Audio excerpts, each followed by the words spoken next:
오늘부터 우리가 이사야서 말씀을 나누게 될 터인데, 여러분, 이사야 선지자가 활동하던 시대는 어떤 시대냐? 통일왕국이 갈라져 가지고 남북으로 쪼개졌어요. 르호보암, 여로보암 왕 때. 그래가지고 북쪽은 이스라엘, 남쪽은 유다. 이래서 나라가 두 동강이 나요. 우리나라 남북한처럼. 그런데 북쪽 이스라엘이 먼저 망해요. 그래서 북쪽 이스라엘 우상 숭배하고 하나님 앞에 범죄하고 죄짓다가 먼저 망합니다. 망하는데 그때 아수르라고 하는 아주 강대국이 있었어요. 이 아수르가 북쪽 이스라엘을 침략해서 망했고, 그 여파로 인해서 남쪽 유다도 심각한 위협과 위기를 느낄 때, 그때 이사야 선지자가 활동을 했던 겁니다. 그런데 그때 이스라엘의 형편은 어땠느냐? 아주 죄악이 관영했어요. 하나님의 은혜를 망각했어요. 그리고 매은망덕했어요. 그래서 점점 죄악의 수렁으로 빠지는 바람에 하나님께서 그들을 심판하게 된 거죠. 이러한 위기 상황 중에도 유다 백성은 지도자를 무시하여 모든 백성에 이르기까지 심각한 죄악을 범하고 있었습니다. 이때 하나님께서 감동을 받은 선지자 이사야를 통해 이 유다의 비참한 현실을 심히 개탄하며, 특히 지도자들의 위선적인 신앙의 모습을 엄중히 꾸짖고 있는 것입니다. 여러분, 우리는 여기서 하나님의 뜻을 외면하고 타락과 죄악의 길로 나아갔던 이스라엘 민족의 현실을 보고 그들이 처참한 상황에 이르게 된 이유가 무엇인지를 살펴보면서 오늘 이 시대를 살아가는 우리에게 주시는 하나님의 교훈이 무엇인지, 또 이 말씀을 통해서 우리는 어떻게 처신해야 될지를 깨달아야 된다는 것입니다.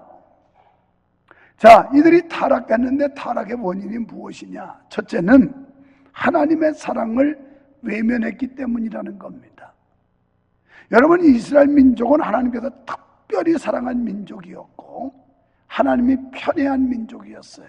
특별한 사랑을 해서 이들이 애굽에서 종살이할 때 그들을 출애굽시켰고, 그리고 그들을 약속의 땅 가나안으로 들여보냈어요. 가나안이라고 하는 이 복지에 들어가서 이제 생활이 안정되고 삶이 정착되고 경제가 발전하고 이러기 시작하면서 이들이 하나님의 은혜에 대해서 감사하기보다는 자꾸 한눈을 팔기 시작해요. 발을 헛디디기 시작해요. 그래서 이들의 발은 점점 죄악의 소굴로 발을 딛기 시작하고 이들의 시선은 저 세상의 죄악 세상으로 관심을 빼앗기기 시작합니다. 그 이유는 하나님의 사랑의 결핍이 아니에요. 하나님이 그들을 사랑하지 않았기 때문이 아니라 순전히 이스라엘의 완악함과 이 교만함 때문에 결국 죄악에 떨어지게 된 겁니다. 그들은 하나님의 자상한 관심과 배려를 오히려 가장 거추장스러워했고 하나님의 간섭을 못마땅하게 여겼어요. 여러분도 혹시 신앙생활하다가 내가 예수 믿은 걸 후회하는 적이 있을지 모르겠어요. 그리고 신앙생활이 힘들단 말하면서 내가 왜 예수 믿어가지고 이런 제약과 제한 그리고 간섭을 받아야 되는가 하고 여러분이 불평할 때가 있을지도 모르겠습니다. 지금 이스라엘은 하나님의 간섭이 싫다는 거예요. 그러나 하나님을 떠난 나라가 온전할까요? 하나님을 떠난 개인이 그가 행복할까요? 결코 그렇지 않습니다. 누가복음 15장 6절 이하에 쭉 가서 11절 이하에 가보면 거기에 당자의 비유 가운데 이 당자는 아버지의 잔소리가 싫었어요. 제도권이 싫었던 거죠. 그래서 제도권 바깥으로 나가기를 좋아했어요. 그러다가 아버지의 간섭이 미치지 않는 곳에 갔다가 쫄딱 망해요. 그래 완전히 거지꼴이 돼서 비참한 신세가 돼서 돌아옵니다. 여러분, 요즘 교인들도 이 제도권을 싫어하는 사람이 아주 많아요. 그래서 교회 등록도 하지 않아요. 등록해도 본체만 지하고 아예 교회 간섭을 싫어하는 사람들이 있어요. 여기 온 사람 말고 말이에요. 오늘 날 두고는데 뭐 굳이 갈 필요 있나 그러고 안 오는 사람 중에서. 그래서 이 제도권 목장에서 서로 교제하고 성도의 아름다운 사랑을 나누고 말씀을 나누고 이러라고 제도를 만들어 놓는데 이게 싫다는 거지요. 왜 와라 가라 하느냐 이 말이에요. 그냥 적당히 신앙생활 하다가 갈 때 되면 가겠다는 건데 조금 더 들어봐요. 그래서 되겠나? 그래서는 안 돼요. 잔소리가 싫고 간섭이 싫고 다른 사람하고 접촉하는 게 싫고 그래서 그냥 나홀로 신앙 독불 장군으로 일해 살려고 하는데 이건 좋은 게 아니에요. 이스라엘 백성들이 하나님이 그렇게 편애를 해서 특별한 은총을 주었건만 이들이 하나님의 간섭이 싫다는 거예요. 그래서 하나님의 간섭을 벗어나려고 합니다. 이스라엘은 교만하여 반역자가 되었습니다. 3절에서 말씀하기를 소는 그 임자를 알고 나귀는 주인의 구유를 아는데 이스라엘은 주인이신 하나님을 몰랐다는 거예요. 오늘 여러분 여기 와서 예배하는 게 뭐예요? 우리의 주인 대신 로드스, 우리의 주님은 주인이라는 거예요. 내 삶의 주인 대신 주님께 찬송과 예배를 통하여 영광을 돌리기 위해 그분을 높이기 위해서 우리가 주일마다 혹은 주중에 예배를 모이는 줄로 믿습니다. 주인을 높이는 거예요. 그런데 이스라엘은 주인 되신 하나님을 잊어버리기 시작해요. 아니 이제 배신하기 시작해요. 그래서 소도 그 임자를 알고, 소도 알아요. 소. 여러분 옛날에 우리 어릴 때 보면 미련한 사람을 아이고 이 미련하기는 소같이 미련하다고. 그런데 그 미련한 소도 주인을 알아요. 어릴 때 그 냇가에다가 이렇게 소를 밧줄로 해서 풀뜯어 몰아갖다 매면 저녁 때 끌러가요. 그러면 주인이 오면 얼마나 좋아하는지 몰라. 소가 막 꼬리를 치면서 막 이래요. 아니 미련하다는 소도 주인을 안다는 거예요. 소도. 나귀도 주인의 구유를 안다는 거예요. 밥 먹는 구슬을. 그런데 어찌 하나님의 백성들이 하나님의 은혜를 모르냐는 거예요. 오늘 우리가 하나님의 은혜를 모르기 때문에 감사할 줄도 모르고 헌신할 줄도 모르고 봉사할 줄도 모르고 사랑할 줄도 모르고 하나님의 은혜를 몰라서 하나님이 우리에게 주신 이 엄청난 은혜, 구원의 은총을 우리가 크게 깨닫는다면 하나님 앞에 감사할 수 있고 영광을 돌리게 될 줄 믿습니다. 그래서 이런 상태인 이스라엘 보고 하나님이 지금 탄식하고 계신 거예요. 오늘 이 시대를 사는 우리가 하나님의 은혜에 감사할 줄 모른다면 하나님도 탄식하신다는 겁니다. 여기서 거역했다는 단어가 나오는데 이 단어는 최고의 자리에 하나님 대신 자신이나 세상을 올려놓는 행위, 이게 거역했다는 거예요. 하나님이 우리에게 베풀으신 이 구원의 은총을 생각한다면 최고의 자리를 주님을 높여드리고 하나님을 높여드려야 되는데 그 자리에 인간들이 올라탄단 말이에요. 하나님의 영광을 인간들이 가로챈단 말이에요. 이스라엘이 그따위로 했다는 거예요. 그따위로. 하나님이 높임을 받으시고 주님이 높임을 받아야 되는데 이스라엘 백성들이 배은망덕하고 그 자리에 저희들이 갈아채고 자기들이 영광을 받으려고 하고, 오늘 교회에서 여러분 우리가 구원받은 하나님의 자녀로서 하나님의 은혜에 감사하다면 모든 영광을 하나님께 돌리고 가장 높은 자리에 주님을 높여드려야 될 줄 믿습니다. 이게 바른 자세예요. 그런데 인간들은 조금 뭐가 잘 되면 지가 올라가요. 지가. 자기가 곧 하나님이야. 이게 문제올시다. 기고만장해가지고 하나님의 자리를 빼뜨리는 이 못된 짓을 인간들이 하는데 요즘도 마찬가지예요. 하나님 자리를 인간이 앉아 있어요. 여러분 우리는 어떻습니까? 하나님께서 애국 같은 죄와 사망 가운데서 우리를 구원하사 하나님의 자녀의 지위와 천국을 주신 줄 믿습니다. 그러나 하나님을 섬기는 일과 하나님께 간섭받기 싫다 하여 죄악 가운데로 뛰쳐나가지는 않았습니까? 이스라엘은 선민으로서 그 어떤 민족보다도 하나님의 애정을, 하나님의 사랑을 받은 민족이었어요. 그리고 특권을 누리는 민족이었어요. 그러나 이제 그 모든 명예와 특권을 잃어버리는 지경에 이르렀습니다. 이사야 선지자는 이런 현실을 가리켜 4절에서 범죄한 나라라고 그랬어요. 국가 전체가 부패했음이며 허물진 백성, 민족 전체가 죄에 눌려 있음을 말씀하고 있고, 행악의 종자라는 말씀은 온 가족, 온 공동체의 죄성을 지적하는 말씀이며, 행위가 부패한 자식이라고 그랬는데 그 삶이 완전히 부패한 채로 살아간다는 것입니다. 이는 총체적 타락을 의미하는 거예요. 총체적으로 국가, 개인 할 것 없이 막 가정, 그냥 총체적으로 타락했다는 거예요. 6절에서 발바닥에서 머리까지 성한 곳이 없다라는 표현은 더 이상 치료가 불가능한 중환자처럼 되었다, 이런 말씀이에요. 회복 불가한 이런 상태. 성도 여러분, 이렇게 범죄하고 배역한 결과가 무엇입니까? 자식이 잘못하면 부모는 매를 들고 채찍을 대게 돼 있어요. 하나님께서는 이스라엘 백성들도 잘못할 때 채찍을 대셨어요. 매를 들었어요. 히브리 기자는 하나님의 징계가 없는 자는 사생아 버린 자라고 그랬어요.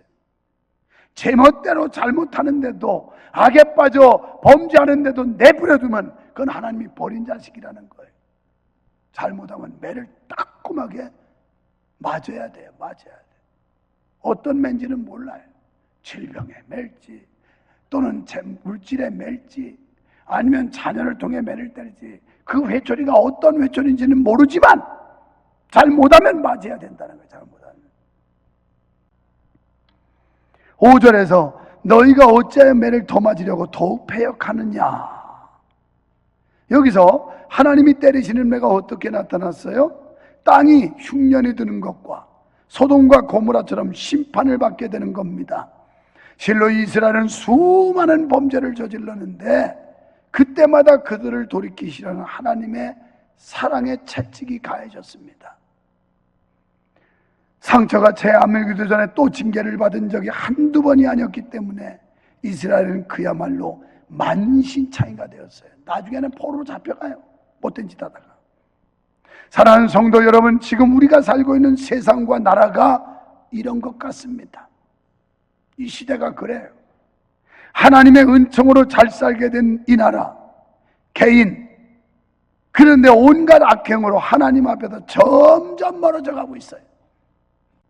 이사야 선지 시대나 지금 이 시대나 다를 게 하나도 없어요.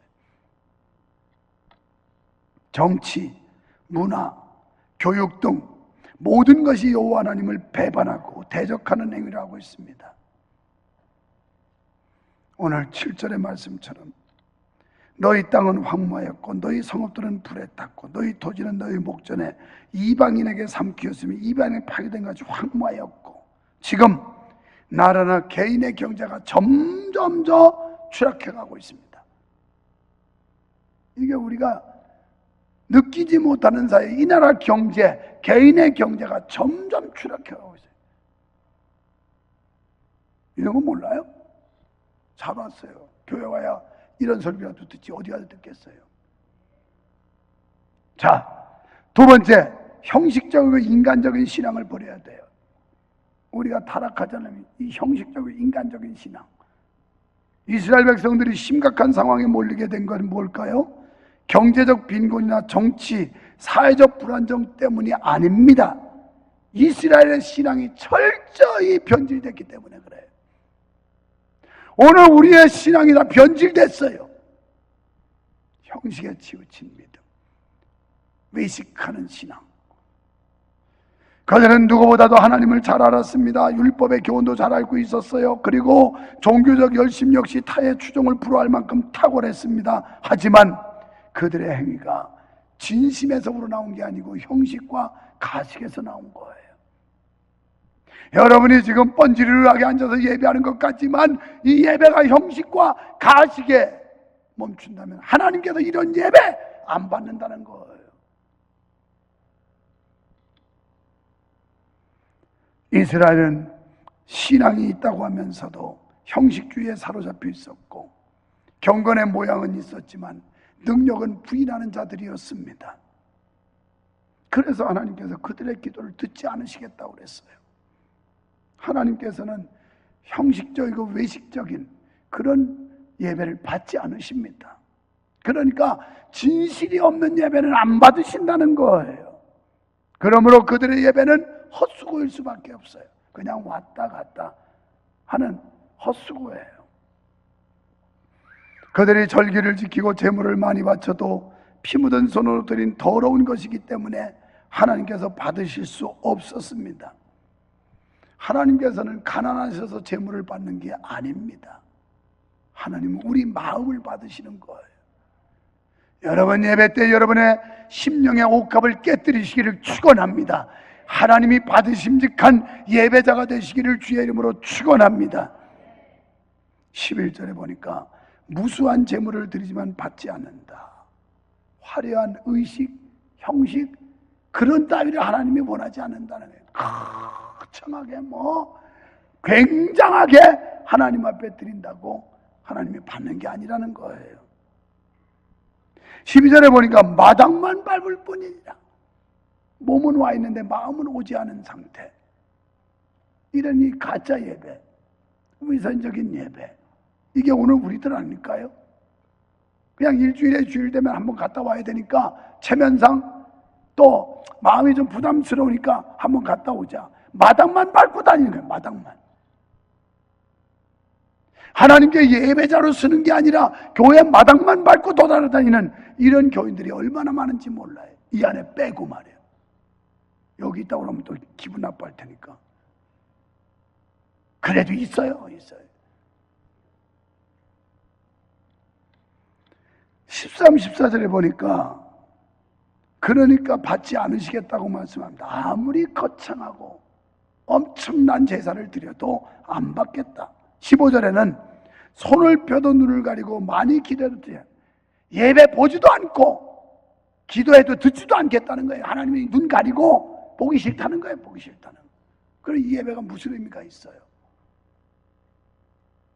여러분 이 소중한 시간 여기 모였는데 무슨 의미가 있겠어요? 하나님이 보기도 싫어하는 예배, 우리가 드리는 찬양과 기도를 듣기도 싫어하는 그런 예배라면 무슨 의미가 있겠어요? 가장 중요한 건 예배 회복이에요. 예배 회복. 이 예배를 통하여 주의 음성을 들어야 되고 주의 뜻을 알아야 되고 하나님께서 말씀하시는 방향을 설정해야 되고 그래서 하나님의 거룩한 뜻 앞에 우리는 순복하는 자세를 가져야 이 예배가 살아있는 예배가 될 줄 믿습니다. 그러면 이제 우리가 할 일은 뭘까요? 16절 17절에 먼저 우리 자신을 깨끗하게 하라는 거예요. 우리 자신이 깨끗해질 철저한 회개가 일어나야 돼요. 지난 한 주간 동안 얼마나 더럽혀졌습니까? 우리 심령이 얼마나 오염됐습니까? 이걸 주님 앞에서 철저하게 회개해야 된다는 겁니다. 그리고 하나님의 목전에서 악행을 그치고 의를 구해야 합니다. 그 다음에는 힘없고 연약한 자를 돌아보아줘야 됩니다. 사랑을 실천해야 돼요. 우리가 주님의 시선 안에서 주님의 목전에서 의식을 가지고 살 때 예배의 승자가 될 수 있고 또 주를 위해서 영광 돌릴 수가 있게 되고 하나님이 보고 계시다고 믿을 때 오늘 힘없고 연약한 자를 도와주는 사랑의 실천. 주님을 사랑하는 자는 형식도 중요하고 내용도 충실해야 됩니다. 어떤 사람들은 목적이 선하면 수단과 방법을 가리지 않아도 된다. 아니에요. 선한 목적만큼 수단과 방법도 중요한 거예요. 그래서 우리는 형식도 중요하고 내용도 충실해야 된다는 거예요. 사랑하는 성도 여러분, 이제 악을 행하던 삶에서 선을 행하는 삶으로 전환되시기를 주의 이름으로 축원합니다. 요한복음 4장 24절에 보니까 하나님은 영이시니 예배하는 자는 신령과 진정으로 예배할지니라 그랬어요. 우리 교회 사랑하는 성도 여러분, 그리고 우리 교회 예배가 신령과 진정한 예배로 주님 앞에 올려드릴 수 있는 축복의 제단 되기를 주의 이름으로 축원합니다. 축원합니다.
주님 마음